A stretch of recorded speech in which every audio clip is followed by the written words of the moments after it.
미리 공지드린 대로 오늘 내용은 건강에 관련된 질의응답 내용이거든요. 이제 첫 번째 질의 내용 중에 이제 갑자기 살이 왜 빠지냐라는 거랑 면역력에 대해서 자가 면역 질환에 대해서랑 있었고, 두 번째 이제 담낭에 대해서 있었고요. 그리고 이제 담낭 다음에 제가 링크를 올린 다음에 올라온 게 갑상선 저하랑 또 비염이 있었고, 선발통 무좀이 있고, 그리고 아, 오세 여하의 그 눈 깜빡임 있었거든요. 최대한 다 진행하도록 하겠습니다. 자, 그러면 화면 공유하면서 하겠습니다. 마이크는 킬 수 있도록 해놨으니까 혹시 진행 중에 다른 말씀 하셔도 돼요. 오늘은 자유롭게. 자, 어,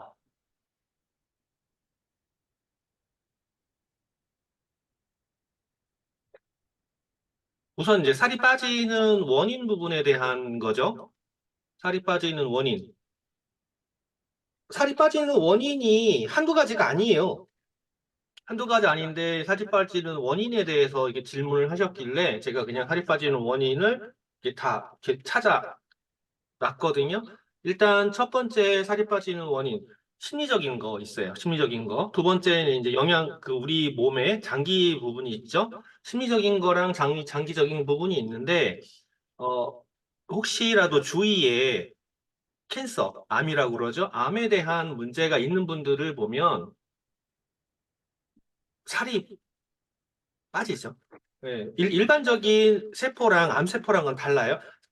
암도 세포예요, 저희 세포. 세포인데 얘들의 에너지 소비가 굉장히 많거든요. 그러다 보니까 이게 종양이 커지거나 하면 내가 먹은 음식물을 얘가 다 뺏어가게 돼요. 그러니까 단백질도 뺏어가고 탄수화물도 뺏어가고 에너지를 싹 다 뺏어가기 때문에 그래서 음식물을 섭취를 해도 살이 빠지게 됩니다. 그래서 일단 살이 빠진다라고 하면 여러 가지 원인들을 고려를 해 봐야 돼요.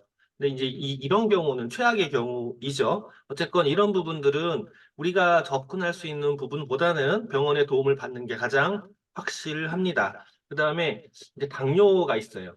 혈당이 높은 경우에 제가 이거를 사진을 만들면서 수치를 입력을 안 했더니 33으로 찍혀 있는데 33은 혈당 높은 게 아니죠. 저건 완전 저혈당 쇼크로 죽을 직전인 거예요.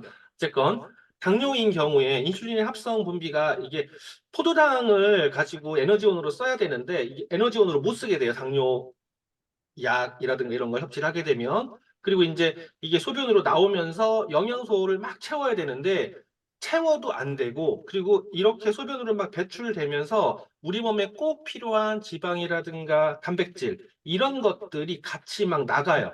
그러면서 혈당 조절이 어려워지거든요. 이게 이제 당뇨가 지속이 됐을 때 살이 빠진다. 처음에는 살이 찔 수는 있어요. 근데 살이 빠진다 그러면 그때에 다른 문제가 발생하기 시작을 해요.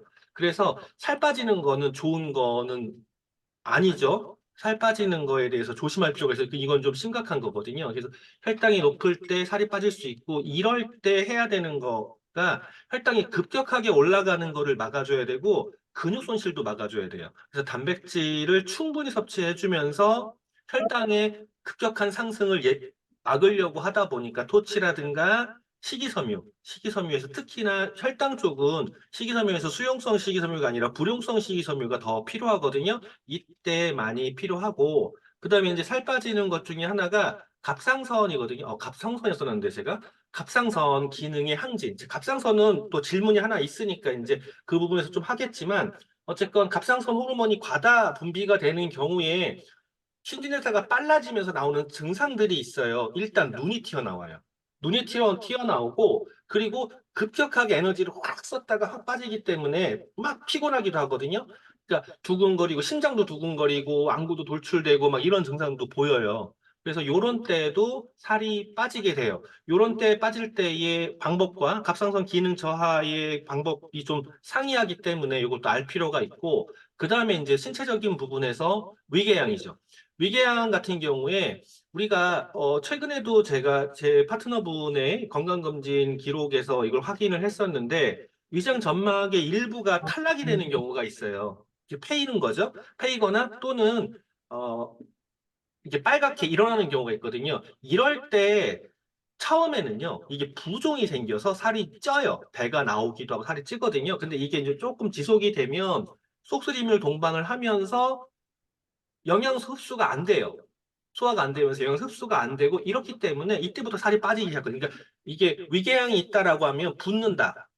그리고 붓고 이게 시간이 더 지나서 더 과해지면 빠진다라고 하는 거를 알고 계셔야 돼서 내가 복통이 있기 전에 그 증상이 오기 음, 전에 위 점막이라든가 식도 점막이라든가 문제가 있다 그러면 그것부터 개선을 해야 되는데 그 문제 개선에서 굉장히 중요한 거가 일단 야식 부분을 피해줘야 되고요. 난소화성 물질들 섭취하는 거를 피해줘야 돼요. 그리고 배 터지게 먹는 거를 하지 않으셔야 돼요.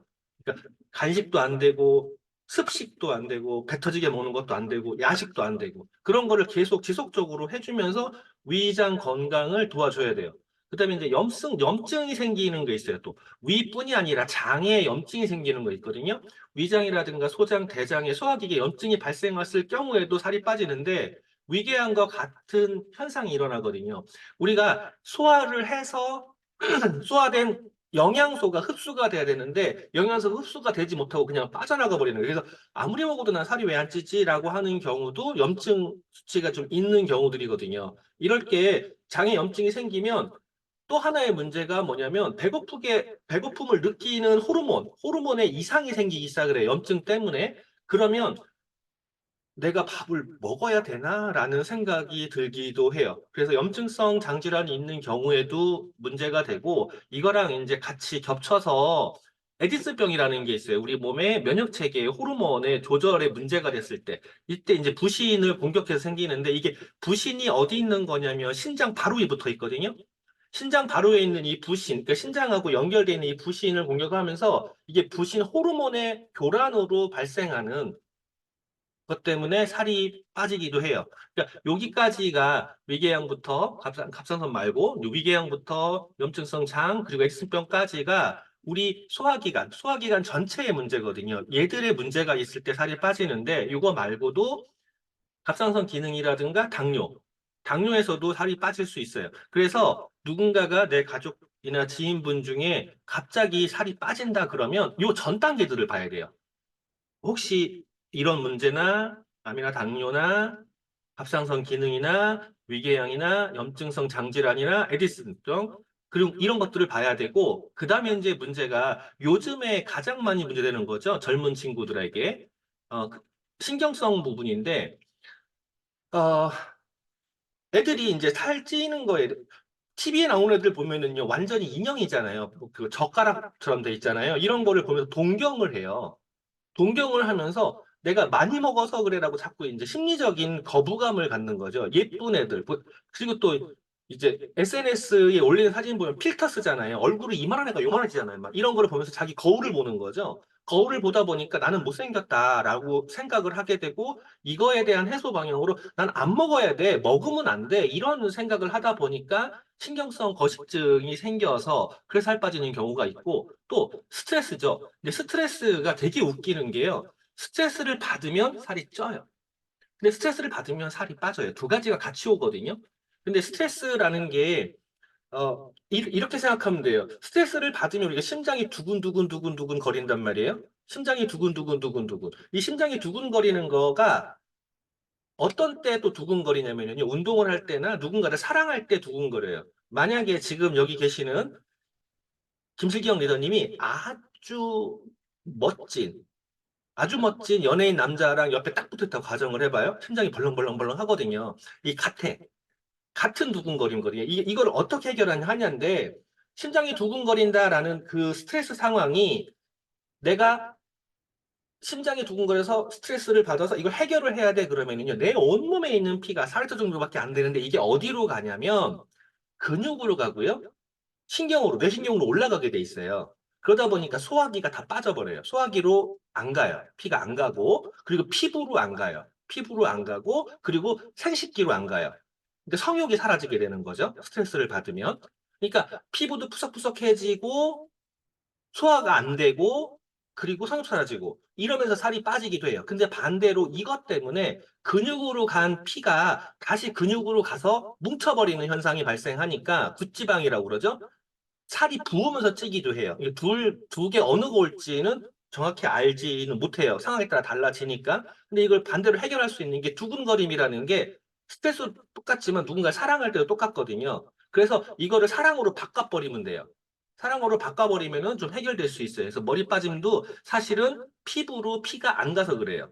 그러니까 스트레스를 받을 때 탈모가 생겨요. 피부가 거칠거칠해져요. 트러블이 생겨요. 이것도 전부 다 이것 때문에 그러고, 그리고 이제 우울증 같은 경우에도 우울증이 신경쇠약이잖아요. 이것도 전부 다 뇌한테 우울증이 생기면 아까 스트레스 상황인 거 똑같잖아요. 지금 당장 내가 죽을지도 모르는 상황에 처했는데 어떻게 먹으라고 소화기관을 쓰겠냐고요. 소화기관을 안 쓰게 되거든요. 그래서 문제가 되니까 이 신경적인 부분은 사실은 내가 어떻게 돌리냐예요. 내가 좋아하는 방향으로, 사랑하는 방향으로 어떻게 돌리냐 이거든요. 이 부분에서 도움받을 수 있는 게 사실은 종교죠. 종교가 가르치는 게 사랑하라잖아요.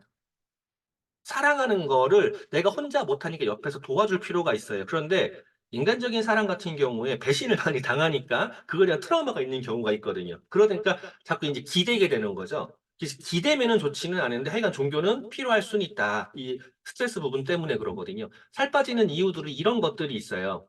그래서 이 부분에서 어느 거를 읽는다? 그냥 살 빠지는 사람이 어떤 원인이 뭐냐, 왜 살 빠지냐라고만 물어보면 답할 수 있는 게 너무 포괄적이기 때문에 요 과정들을 다 보여드렸는데 여기에서 요 전 단계가 뭔지를 먼저 보셔야 합니다. 자, 그러면 여기까지가 이제 살 부분이었고 다음에 바로 넘어가서 오늘 질문들이 조금 많더라고요. 그래서 이제 면역으로 가보면 잠깐만요.